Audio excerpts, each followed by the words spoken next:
糯米这样做太好吃了，软糯筋道又香甜，放2天都不会硬，不信你不会喜欢。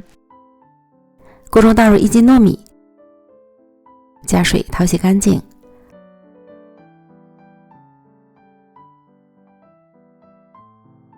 同煮米饭一样上锅煮熟。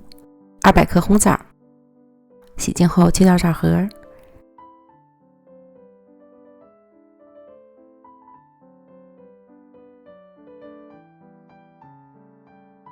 再用剪刀剪个口子，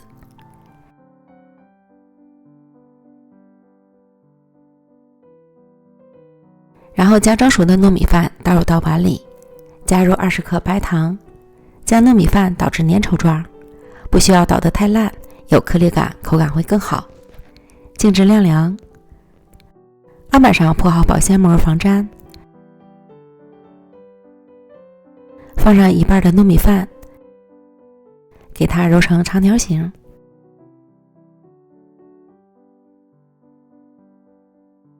按扁，这个形状要根据你的模具形状来整形。铺上1层红枣，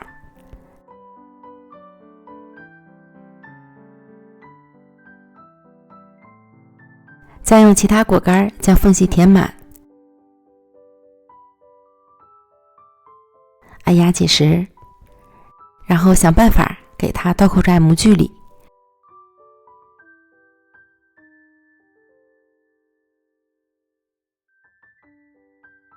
糯米朝上，再铺上1层蜜红豆，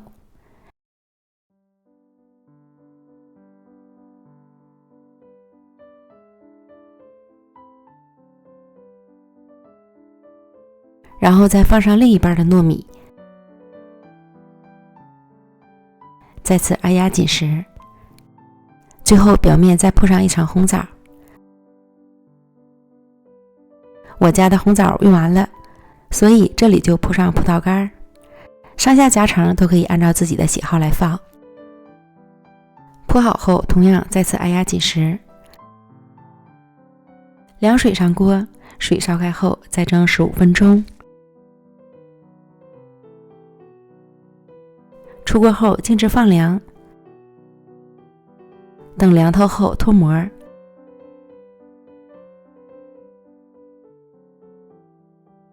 切成小块就可以开吃了。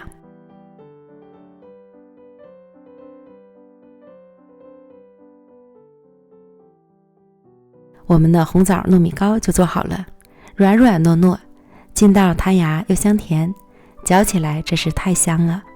可以一次多做一些，放冰箱里冻起来，吃的时候再蒸一下，口味一点都不会变哦。比粽子都好吃的红枣糯米糕，我全家人都爱吃，推荐朋友们一定要试试哦。美食天天更新，咱们明天见，拜拜。